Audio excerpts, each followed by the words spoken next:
Hi, welcome to the studio. Today we're going to talk about how to transfer design onto your gold leaf base. So you've worked really hard and you've made it look perfect. But now you need to get your design onto this golden base and you're thinking, how can I do it without marking it, scratching the gold? How? It's not like a piece of paper.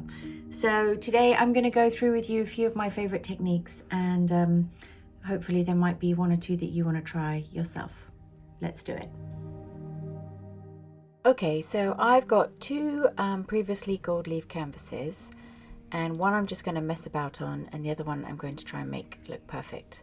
So we're going to start with some pencils, and I've got my mechanical pencil which has a hard H lead in it. And as you can see, you can kind of like draw on the gold and sort of carve into the surface. And then when you use a softer pencil, like for example, this is a 3B, you can get a bit of a darker outline and you can do some sketching on the gold. But of course, this is gold leaf, it's not paper. So can we use an eraser to get rid of any mistakes? No. Look at that. Wouldn't that be heartbreaking on your beautiful gold leaf? So yeah, drawing straight onto the canvas is a bit of a risk. So what I do sometimes is I will create a design. Just going to do a really simple little daisy flower here. And then I trace over it with my hard pencil. It's a bit of a laborious process tracing because then you've got to flip it over and then we're going to draw on the reverse side with the soft pencil. Okay?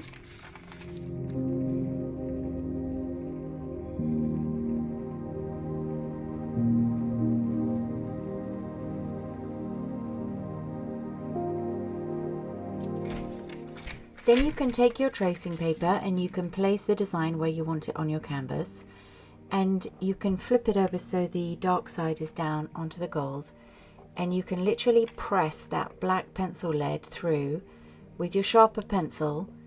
I'm pressing really quite hard because I'm almost sort of slightly carving and engraving into the surface.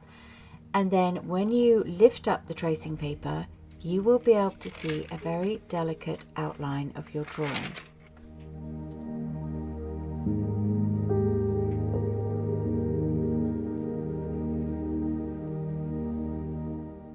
Now, because it's so delicate, what I sometimes do is I will draw over that outline with a white Posca pen, which is just a pen which has got acrylic paint in it. They're fantastic. So let's do another example, slightly more detailed. So this is a koi design that I did. And again, I'm going to do my carved outline with the trace, and then I'm going to make it a little bit bolder with my Posca outline.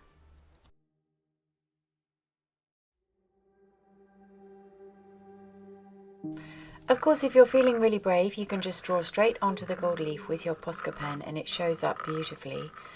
The only downside is if you make a mistake, you're going to have to probably cover that area with gold leaf or adapt your design. Let's do a little daisy with white pencil. I'm carving really hard, but to be honest, it's really difficult to see.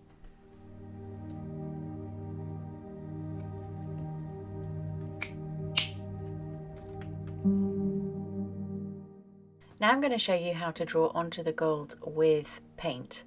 So I use a rigger brush, which has got these long, fine bristles, and you can almost use it like a pen.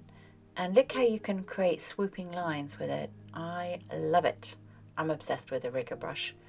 Again, this is, you know, drawing freehand, or you could use this to go over your pencil lines as a starting point for your painting.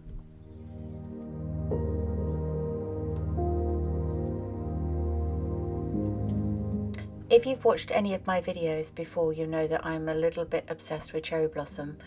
And when I'm doing large scale blossom paintings, I literally just paint them on with a series of 5 blobs each, and then sort of using the rigger to create the branches. And again, that is probably like confidence and time and practice, but you could always map out your composition before starting onto the gold, and then you'd feel more confident about your placement. So once I have my outlines drawn, what I like to do is block in all the areas with a layer of white acrylic or gesso, actually, either work beautifully. And that is my base from which I can start my painting.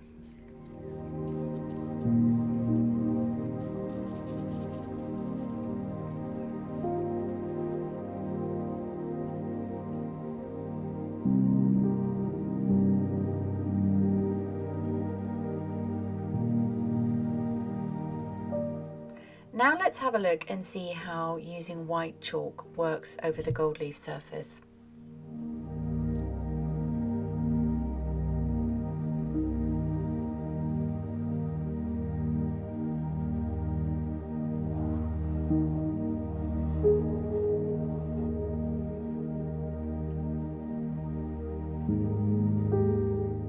It goes onto the surface nice and smoothly and it shows up really well.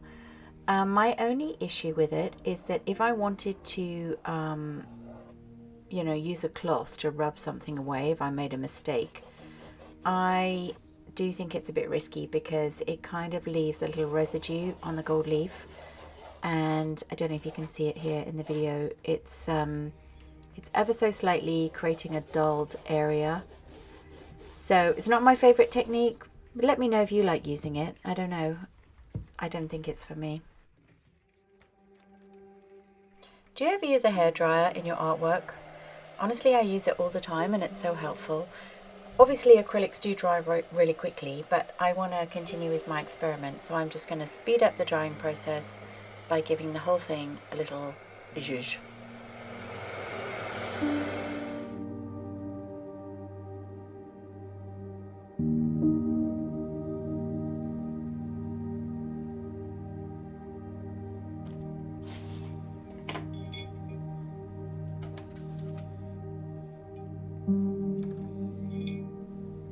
So now you've got your design, whether it's very intricate or very simple like this one.